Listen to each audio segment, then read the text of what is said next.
Assalamualaikum warahmatullahi wabarakatuh. Bismillahirrahmanirrahim. Selamat datang di pertemuan 7 mata kuliah Statistika 1. Setelah sebelumnya kita mempelajari bagaimana mengumpulkan dan menganalisis data, kini tiba saatnya kita membahas bagaimana teknik penyajian data yang sudah kita olah tersebut agar mudah dipahami oleh audiens. Di pertemuan 6 kita sudah menyinggung statistik deskriptif.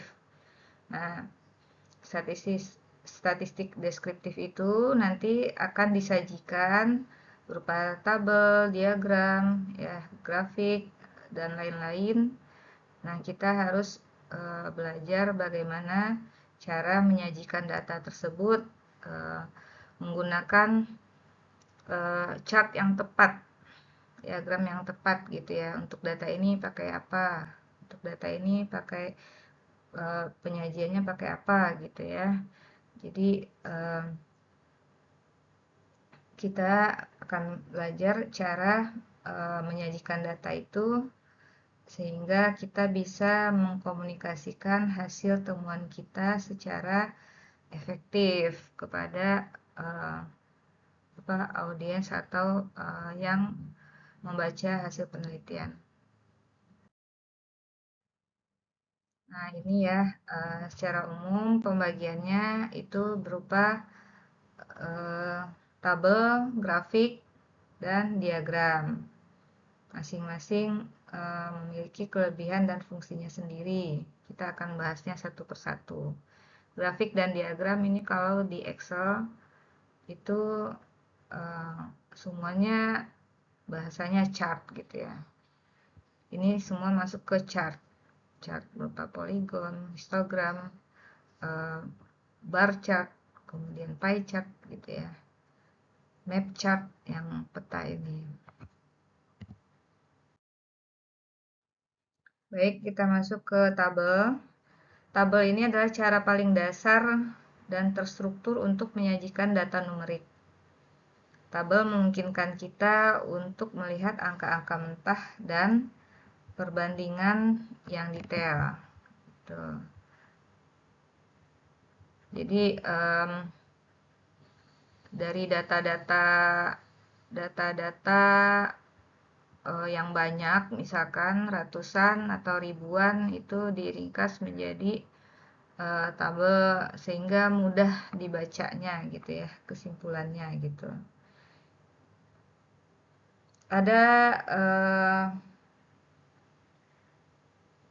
beberapa jenis tabel yang sering umumnya digunakan. Yang pertama ini tabel biasa. Tabel sederhana yang menyajikan data dalam baris dan kolom tanpa pengolahan frekuensi yang kompleks gitu. Jadi apa adanya sesuai kolom-kolom nilainya atau kategorinya gitu ya. Ini contohnya laporan penjualan sederhana, ada ID, nama vendor, total penjualan, pembayaran, saldo akhir gitu. Nah, yang kedua adalah namanya tabel distribusi frekuensi. Ini mengelompokkan data ke dalam interval. Yang tinggi badannya sekian, ada 5 frekuensinya, 5 jumlah mahasiswanya, dan seterusnya. Ini sangat berguna untuk melihat sebaran datanya gitu. Jadi kita tahu nih, paling banyak adalah yang tinggi 161 sampai 165 gitu. Yang ketiga ada namanya tabel crosstab. Ini digunakan untuk menunjukkan hubungan antara dua atau lebih variabel kategori. Misalnya kayak ini, merek, tipe, kemudian apa tuh jenis kelamin, tipenya ya untuk laki-laki atau wanita, kemudian tujuannya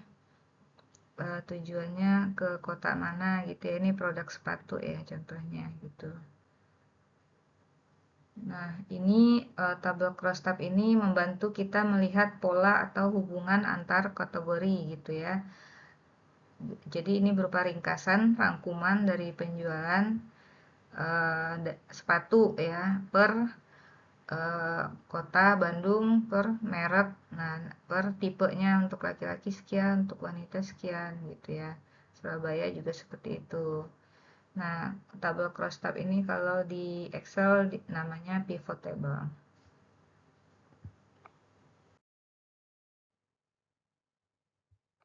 Lanjut, grafik.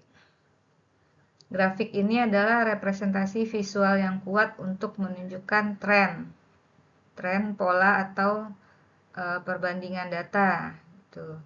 Ada beberapa jenis grafik yang sering digunakan. Yang pertama histogram. Ini histogram sangat mirip dengan diagram batang, tetapi digunakan untuk data kontinu dan biasanya datanya saling menempel ya kalau di Excel. Contoh yang ditampilkan ini tingkat penjualan rata-rata sepatu merek Newsus tahun 2018. Jadi ini bisa kita lihat di Semarang tingkat penjualannya 300 juta gitu ya. Jakarta sekian sekian sekian gitu. Selanjutnya ada namanya OGIF. Ini adalah grafik garis yang menampilkan frekuensi kumulatif. Ini contoh nih penjualan perusahaan tekstil tahun 2018. Gitu ya, dari bulan ke bulan. Nah, itu diakumulasikan gitu.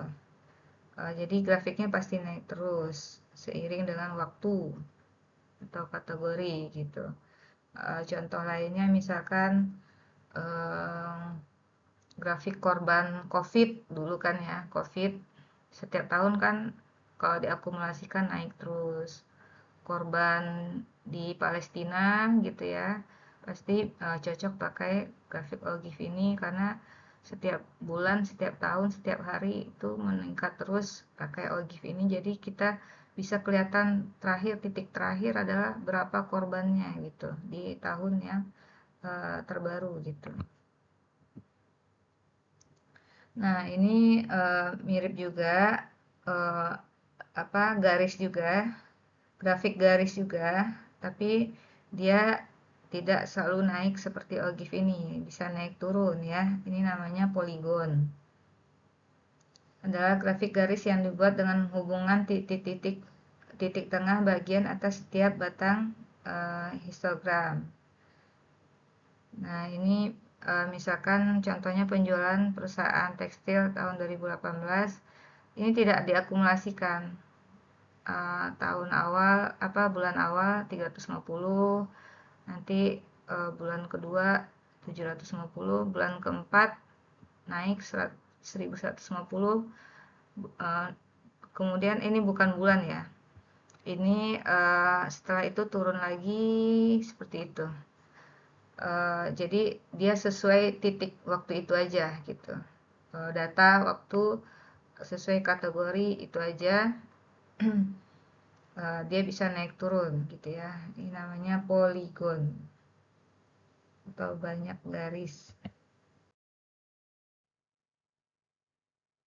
Nah, ini contoh yang saya sebutkan singgung tadi, contoh kumulatif pasien terinfeksi COVID gitu selama bulan Maret nih, dari tanggal 2 Maret 2020 sampai 31 Maret.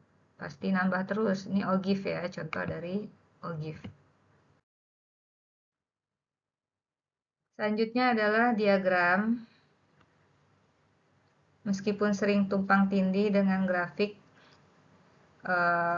dan di Excel itu semuanya diseragamkan dengan namanya chart, tapi diagram ini memiliki fokus yang sedikit berbeda.